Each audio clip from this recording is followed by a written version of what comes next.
Parents, welcome to SR date. अक्सर हमें common question सुनने को मिलता है कि बच्चों के दांत तो टूट जाते हैं, इसमें डेंटल ट्रीटमेंट कराने की क्या ज़रूरत है। यस, यू आर राइट, बच्चों के दांत ज़रूर टूटते हैं, बट उसमें ट्रीटमेंट कराने की उतनी ही ज़रूरत है जितने बड़ों को होती है। बच्चों के दांत यानी मिल्क टीथ 6 से 7 महीने की एज से निकलना शुरू होते हैं, जो लगभग 3 से 2.5 साल की एज तक आ जाते हैं। ये टाइम हम टीथिंग का कहते हैं।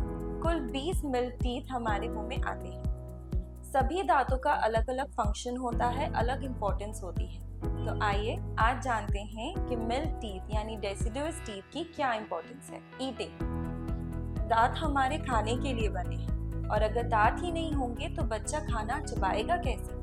आप देखते होंगे, सुनते होंगे कि कुछ बच्चे आधे से 1 घंटा ले लेते हैं खाना खाने में। हो सकता है वो खाना चबा ही नहीं पा रहा है। दर्द की वजह से, दांतों का स्ट्रक्चर कॉम्प्रोमाइज की वजह से, कीड़े लगने की वजह से वो खाना अच्छे से चबा ही नहीं पा रहा है। इसकी वजह से हमारे बच्चों में गट प्रॉब्लम्स भी हो सकती है। 70% ऑफ द डाइजेशन हमारे मुंह के अंदर हो जाता है। अगर हम खाना अच्छे से नहीं चबा पाएंगे तो हमारे गट में प्रॉब्लम हो सकती है। ऐसे बहुत पेरेंट्स हमारे पास बच्चों को लेकर आते हैं जिन्हें गट इश्यूज होते हैं सिर्फ डेंटल एब्नॉर्मलिटी की वजह से। So yes, your teeth are very important for eating. Speech, आजकल काफ़ी बच्चे स्पीच थेरेपिस्ट पे जाते हैं क्योंकि उनकी स्पीच क्लियर नहीं है। इसका मेन रीज़न दांतों की एब्नॉर्मलिटी है।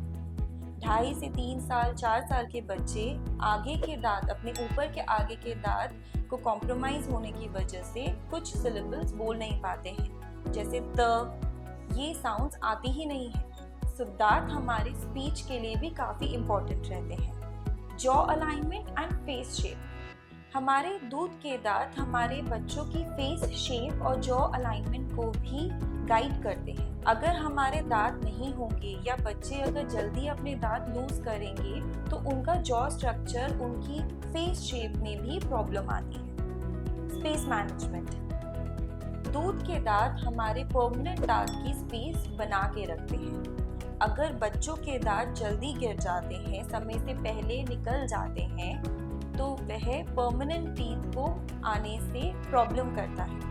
अगर बच्चों का दांत जल्दी निकल जाएगा तो वो स्पेस लॉस हो जाता है, जिसकी वजह से परमानेंट दांत आ नहीं पाता है या फिर परमानेंट दांत गलत जगह पे आ जाता है। माल अलाइनमेंट की बहुत ज़्यादा प्रॉब्लम हो जाती है एंड उन बच्चों को आगे चलकर ब्रेसेस और अलाइनर्स की ज़रूरत पड़ती है। तो इसीलिए स्पेस लॉस भी एक बहुत इम्पॉर्टेंट रीज़न है कि हम अपने बच्चों के ये दांत बचा के रखें और उन्हें जल्दी से ना निकलवाएं।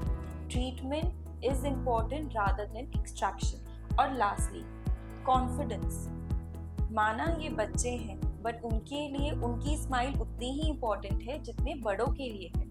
अगर उनके दांत ही नहीं होंगे तो वो कॉन्फिडेंस लूज करेंगे।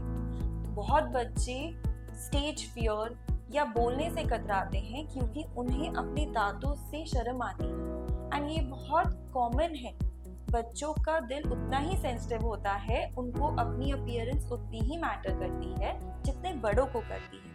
तो अगर बच्चों की स्माइल अच्छी होगी तो वो कॉन्फिडेंस उनके चेहरे पे दिखेगा, वो अच्छे से बोलेंगे और अच्छे से अपने इमोशंस एक्सप्रेस करेंगे। सो इन्हीं रीजंस की वजह से हम पेरेंट्स को ज़रूर गाइड करते हैं कि अपने बच्चों का ट्रीटमेंट कराएं, मिल्क टीथ की ट्रीटमेंट कराएं, ना कि उन्हें निकलवा के उससे और डेंटल कॉम्प्लिकेशंस बढ़ाएं।